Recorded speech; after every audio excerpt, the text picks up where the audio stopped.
Já assistiu a uma interpretação vencedora do Oscar e se perguntou quão perto ela esteve de nunca chegar à tela? Esta noite, revelamos 10 choques da era dos estúdios, momentos em que os ídolos mais rentáveis de Hollywood foram demitidos, colocados na lista negra ou considerados veneno de bilheteria, apenas para retornarem aos papéis que os tornaram imortais. De telegramas secretos e brigas nos tribunais a planilhas de orçamento repletas de tinta vermelha. Cada reviravolta é real, cada reversão maior que a anterior. Apertem os cintos. Os mitos que você pensava conhecer sobre o estrelato clássico estão prestes a ficar muito mais confusos e emocionantes. Bette Davis, Jezebel, 1938. Primavera de 1936. Uma Bette Davis, de 28 anos, já uma estrela em ascensão na Warner Brothers, embarca em um navio para a Inglaterra com determinação estampada no rosto. Ela não está fugindo. Ela está lutando. Cansada de ser obrigada a atuar em filmes medíocres enquanto seu talento se perde, Davis faz o impensável. Ela processa seu próprio estúdio pelo direito de escolher papéis melhores. Eu sabia que minha carreira estava por um fio. Davis lembrou anos depois. Eu preferiria não trabalhar de jeito nenhum do que continuar no caminho que eles escolheram para mim. O juiz britânico não se comoveu com os argumentos dela, proferindo um veredicto mordaz que a enviou de volta à América de mãos vazias. Jack Warner, furioso com esse desafio sem precedentes à sua autoridade, imediatamente suspendeu Davis sem pagamento. Um golpe devastador que a manteve fora das telas por 19 meses consecutivos. No outono de 1937, o produtor Hal Wallis se encontra em uma situação desesperada. Warner Brothers detém os direitos de Jezebel, um melodrama da Guerra Civil que precisa de um tipo particular de fogo, a chama exata que Davis carrega. William Wyler, contratado para dirigir, insiste na escalação dela apesar da proibição do estúdio. Os registros de produção contam a história. Wallis cede, enviando um telegrama lacônico. Retiramos as objeções. Traga-a de volta imediatamente. Davis, ainda ardendo de raiva justa, canaliza essa fúria para o papel de Julie Marsden, uma bela solista desafiadora cujo orgulho lhe custa tudo. A filmagem de 54 dias torna-se lendária pela tensão elétrica entre Davis e Wyler, uma fricção criativa que produz magia cinematográfica.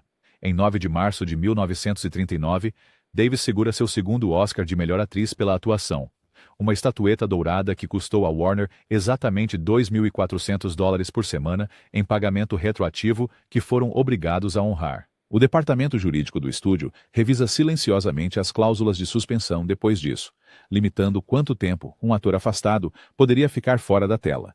Davis havia rachado a estrutura e Hollywood nunca mais seria a mesma. Frank Sinatra, a um passo da eternidade. 1953. Imagine um cantor decadente em 1951, entrando na Columbia Pictures com os bolsos vazios, e seu agente já não atende suas ligações. Frank Sinatra, outrora a voz que fazia as adolescentes suspirarem, tinha chegado ao fundo do poço. Suas cordas vocais estavam hemorrágicas, suas gravações não vendiam, e seu caso público com Ava Gardner havia manchado sua reputação. O chefe da Columbia, Harry Cohn, ri quando Sinatra menciona o papel de Angelo Maggio em A um Passo da Eternidade. A parte requer um soldado ítalo-americano briguento e temperamental, e a sabedoria convencional sustentava que cantores românticos não podiam interpretar caras durões. Durante décadas, a lenda persistiu de que a pressão da máfia garantiu o papel a Sinatra, uma história imortalizada em O Poderoso Chefão. Mas os livros de registro de pagamento contam uma história diferente. Ava Gardner ainda sente falta de Sinatra, apesar do relacionamento tumultuado, liga para a esposa de Cohn e organiza um teste de tela. Essa audição de 8 minutos muda tudo. Ele domina a câmera. Cohn rabisca após assistir às filmagens 2 vezes. Maggio, bom a tarifa mínima.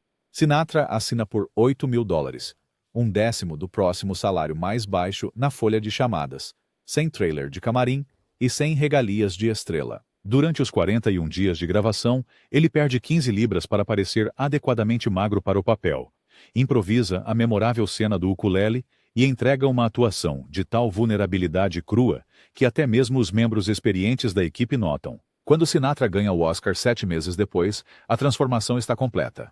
Suas vendas de discos triplicam em 1954. Capitol Records o assina por um contrato de $1 milhão. O retorno reverbera através das estruturas econômicas de Hollywood. O memorando de elenco da Columbia, agora guardado no arquivo de cinema da USC, Traz uma anotação simples. Circunstâncias especiais. As atas do conselho do estúdio revelam que alocaram apenas $85 mil para todos os salários nomeados em Eternity, prova de que o estúdio apostou em uma tarefa difícil para salvar um orçamento apertado e ganhar na sorte grande. Em 2 anos, muitos filmes de orçamento médio normalmente reservariam dinheiro para transformar estrelas em declínio, na esperança de capturar o raio 2 vezes. Judy Garland, Summer Stock, 1950. Entrada no registro de produção, 18 de maio de 1949. Garland suspensa, aumento de peso, atrasos, inadequada para o set. A demissão sucinta da MGM escondia uma dolorosa verdade.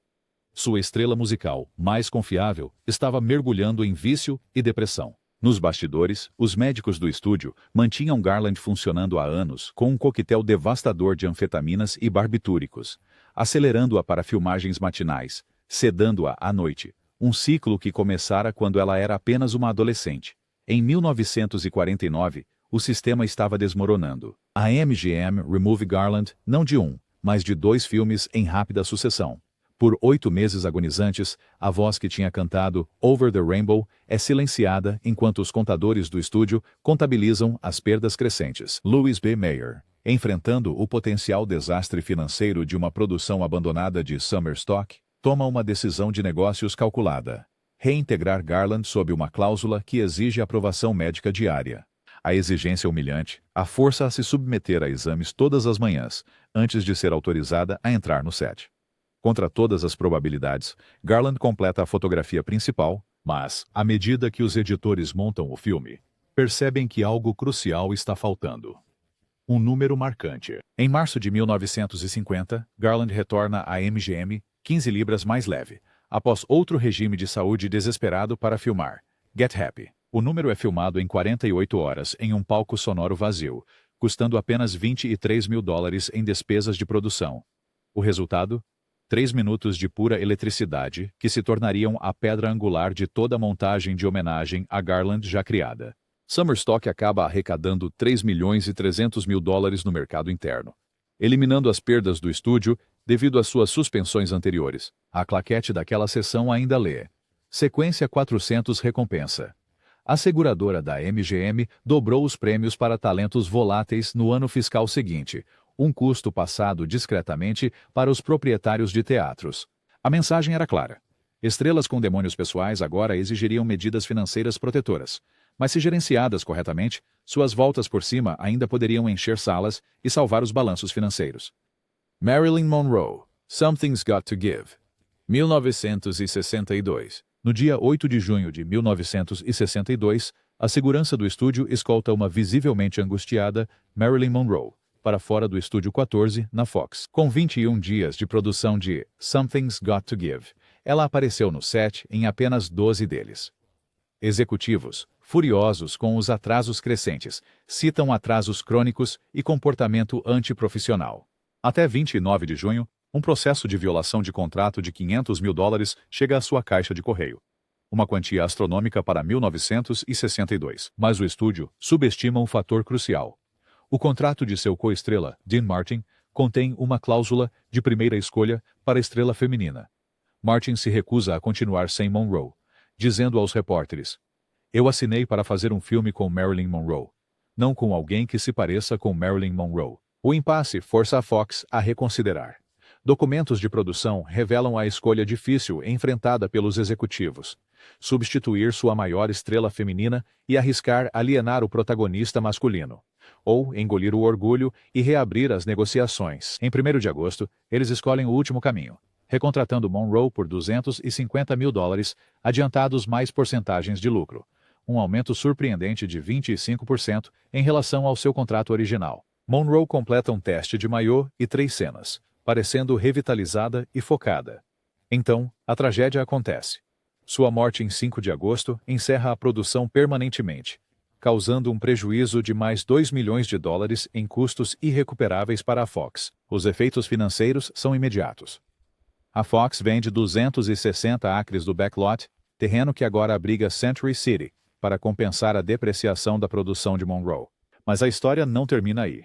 Em 1991, Os 37 minutos sobreviventes de filmagem arrecadaram 27 milhões de dólares, milhões de espectadores da ABC, transformando uma comédia romântica inacabada no filme clássico especial mais assistido daquela década. A última negociação de Monroe, conduzida a partir de uma posição de aparente fraqueza, demonstrou como o poder de uma estrela pode superar a força do estúdio, mesmo na morte.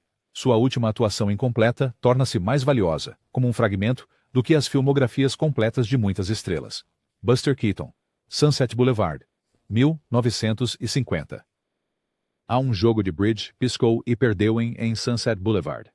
O homem que profere uma única palavra. Passo. Uma vez dirigiu seus próprios filmes de telhados e trens em movimento, redefinindo a comédia visual no cinema americano. Buster Keaton, o gênio acrobático de rosto sério dos filmes mudos, foi demitido pela MGM em 1933 por algo que a documentação do estúdio chamava de crônica falta de confiabilidade. O verdadeiro motivo, sua recusa em abandonar sua comédia física meticulosamente planejada pela abordagem de linha de montagem do estúdio para fazer filmes. Em 1950, Keaton estava praticamente esquecido pelo público, um relíquia de outra era. O diretor Billy Wilder, em busca de personalidades autênticas da era do cinema mudo para povoar o mundo esquecido de Norma Desmond, contrata Keaton pelo preço padrão, $850 por 2 dias de trabalho. O que acontece a seguir não estava em nenhum roteiro. Durante as filmagens, Wilder mantém a câmera rodando enquanto o rosto impassível de Keaton, de alguma forma, quebra o transe teatral de Gloria Swanson, um momento não roteirizado preservado na edição final. Aquele simples sussurro, passe, torna-se o passaporte de Keaton de volta à consciência pública. A participação especial reintroduz Keaton a uma nova geração de produtores e programadores de televisão. Em 1957, ele faz participações especiais, em Playhouse, 90, por $5 mil por aparição, quase 6 vezes o valor que ganhou em Sunset Boulevard. A reabilitação culmina em 1959, quando a Academia lhe concede um Oscar honorário, reconhecendo o gênio que uma vez descartaram.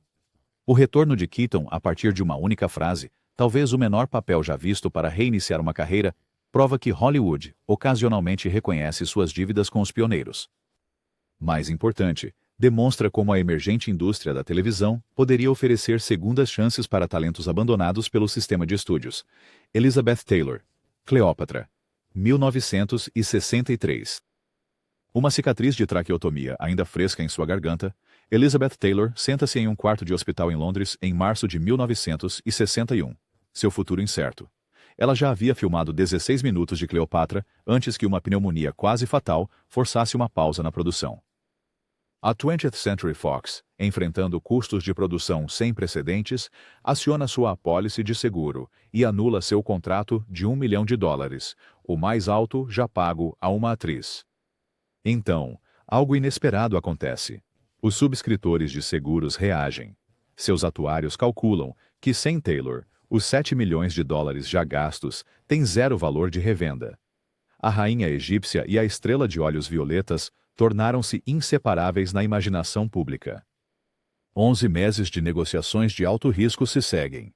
O diretor Joseph L. Mankiewicz se recusa a continuar sem Taylor.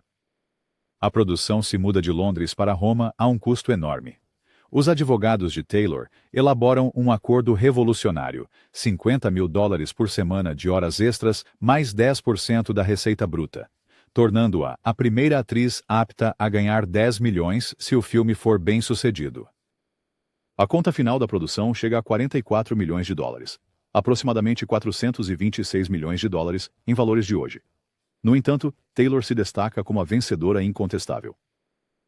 Cleópatra eventualmente gera um pequeno lucro após seu relançamento em 1969, mas seu maior legado é a venda desesperada da Fox dos direitos televisivos por $5 milhões, o acordo de filme individual mais valioso para a TV até aquele momento.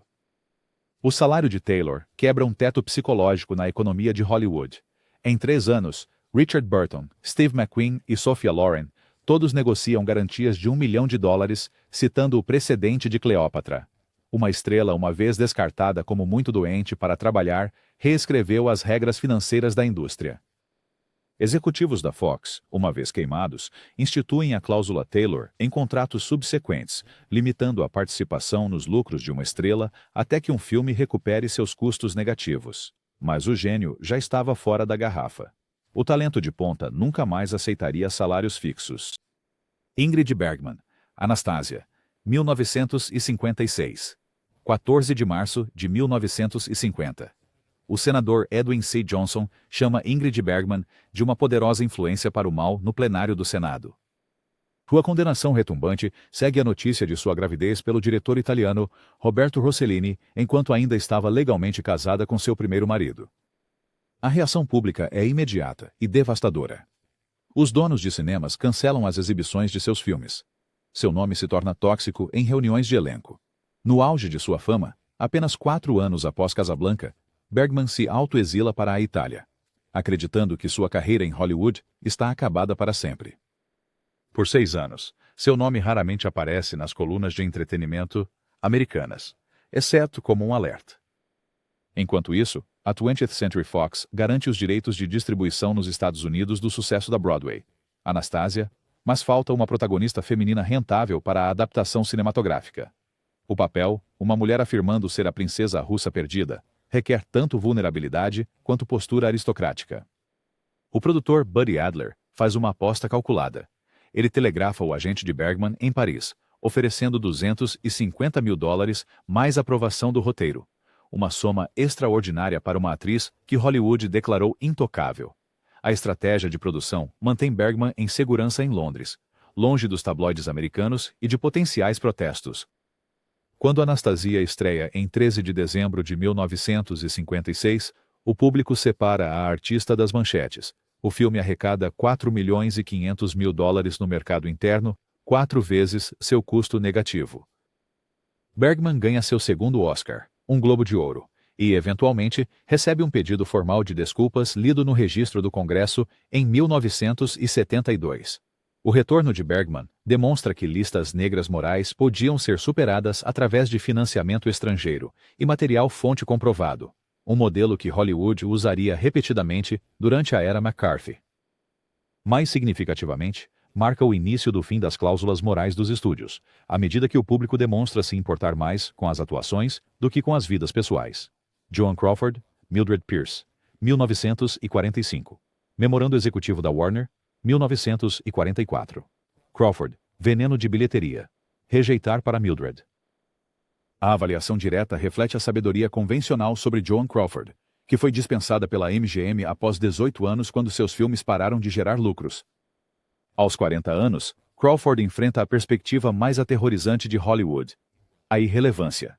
O diretor Michael Curtiz quer Barbara Stanwyck para o papel principal em Mildred Pierce, uma mãe divorciada trabalhadora que constrói um império de restaurantes. Crawford, desesperada pelo papel, se oferece para algo que nenhuma estrela estabelecida jamais consideraria: um teste de tela humilhante. Registros do estúdio mostram que Curtiz assiste às filmagens 2 vezes, observando surpreso. Ela domina a lente. Ele contrata Crawford por $100 mil, além de uma exigência incomum: camarins de estrela para seus coadjuvantes, um gesto destinado a reconstruir a boa vontade na indústria. As filmagens se mostram vulcânicas. Curtiz grita sobre os ombros acolchoados característicos de Crawford. Ela se recusa a abandoná-los. Ele exige 20 tomadas de cenas simples. Ela realiza cada uma com precisão mecânica, mas a tensão cria algo elétrico. Uma atuação que une o passado glamuroso de Crawford com uma nova persona cinematográfica mais dura. Mildred Pierce arrecada $5,6 mil em todo o mundo em dólares da época de guerra. Uma quantia extraordinária enquanto a frequência aos cinemas estava caindo. Crawford ganha o Oscar. Ela finge aceitar enquanto está doente na cama, embora estivesse na verdade nervosa demais para comparecer. O rótulo de veneno de bilheteria desaparece dos anúncios comerciais dentro de 24 horas após o lançamento do filme. Warner Brothers, impressionados pelo retorno de seu risco, reescrevem seu protocolo de aquisição de talentos. Qualquer ator estabelecido pode agora pedir para fazer um teste de elenco para um papel já rejeitado pelo casting do estúdio. A nota de rodapé de Crawford torna-se uma política formal, e papéis de retorno tornam-se uma estratégia deliberada de elenco em vez de acasos felizes. Olivia de Havilland, The Snake Pit, 48. The Heiress, 49. Em 1943, enquanto a maioria das estrelas de Hollywood se concentra em turnês de bônus de guerra, Olivia de Havilland, de 27 anos, trava um tipo diferente de batalha. Cansada de a Warner Brothers estender seu contrato de 7 anos através de seus períodos de extensão, ela move um processo desafiando a própria base do sistema de estúdios. Por 2 anos, o caso percorre os tribunais da Califórnia, enquanto de Havilland permanece profissionalmente à margem. Quando a Suprema Corte do Estado finalmente decide a seu favor em 1945, a resposta da indústria é rápida.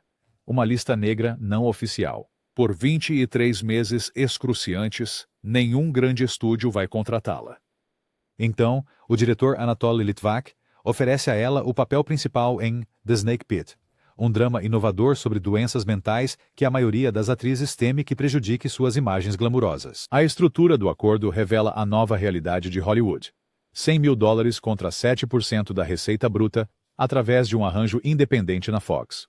A Paramount segue com The Heiress, outro papel desafiador de uma mulher simples, emocionalmente abusada, que encontra uma força inesperada. Os lançamentos consecutivos arrecadam um total de $8 milhões, 2 indicações ao Oscar e uma vitória para de Havilland. Mais importante do que os prêmios, a decisão do Tribunal de Apelação da Califórnia, Seção 2.855, torna-se conhecida como a Lei de Havilland, limitando todos os contratos de serviço pessoal a 7 anos de calendário. Cada acordo com estrelas assinado desde 1944 está em conformidade com o precedente legal dela. A vitória transforma não apenas a carreira dela, mas toda a dinâmica de poder entre talentos e estúdios. Dentro de uma década, as empresas de produção independentes, formadas por estrelas, tornam-se comuns, e o contrato exclusivo de longo prazo começa sua lenta morte. Uma única batalha judicial supera o estúdio que a enfrentou, prova de que vitórias nos tribunais podem ofuscar triunfos de bilheteria. Bela Lugosi em um teatro de Beverly Hills. O ressurgimento inesperado provoca pânico nos escritórios executivos da Universal. Eles permitiram que suas franquias de monstros ficassem estagnadas enquanto liberavam as estrelas originais de seus contratos. Bela Lugosi, o homem que definiu o Conde Drácula para gerações, está falido e considerado ultrapassado em 1938. Seu forte sotaque húngaro, antes exótico e ameaçador, limitou suas opções de elenco à medida que os filmes falados evoluem. Ele está reduzido a papéis pequenos e aparições pessoais em pequenos teatros. Quando a Universal decide reviver sua franquia de horror com O Filho de Frankenstein, Boris Karloff naturalmente é escolhido primeiro, optando por reprisar seu papel como o monstro. Lugosi recebe uma oferta para uma participação especial de 3 dias como Igor, um pastor com o pescoço quebrado e intenções assassinas. O diretor Roland V. Lee vê algo na energia desesperada de Lugosi durante as primeiras filmagens. Ele expande o papel e Lugosi acaba no set por 9 semanas, ganhando $3.500, muito abaixo do cachê de Karloff, mas 3 vezes a renda total de Lugosi em 1938. O Igor, de pescoço torto e risada maléfica, rouba todas as cenas, dando a Lugosi um novo tipo de personagem para habitar. O vilão grotesco, mas sombriamente humorístico. A atuação o reafirma como um pilar do terror na próxima década, incluindo o sucesso Abbott e Costello Meet Frankenstein em 1948. O ressurgimento improvável começa com a aposta de um gerente de teatro em cópias antigas, um lembrete de que a sorte de Hollywood às vezes depende das menores decisões. A Universal subsequentemente cria um departamento formal de exploração de biblioteca para relançar regularmente seus clássicos, transformando ativos de catálogo em fontes de receita e dando a estrelas esquecidas segundas chances inesperadas. Em um período de 30 anos, desde o drama judicial de Davis até o último rolo inacabado de Monroe, essas 10 reviravoltas reconfiguraram como Hollywood avalia riscos, redige contratos e mede a vida útil mercadológica de uma estrela. Individualmente, são histórias cativantes de retorno. Coletivamente, traçam a lenta morte do sistema de estúdios inflexível. Se você aprendeu algo novo com esta lição de história de Hollywood, inscreva-se e compartilhe este vídeo. Deixe-nos saber nos comentários qual retorno mais surpreendeu você ou qual estrela esquecida merece sua própria história de redenção. Até a próxima. Lembre-se de que em Hollywood, assim como na vida, às vezes os terceiros atos mais cativantes começam depois que todos já o descartaram.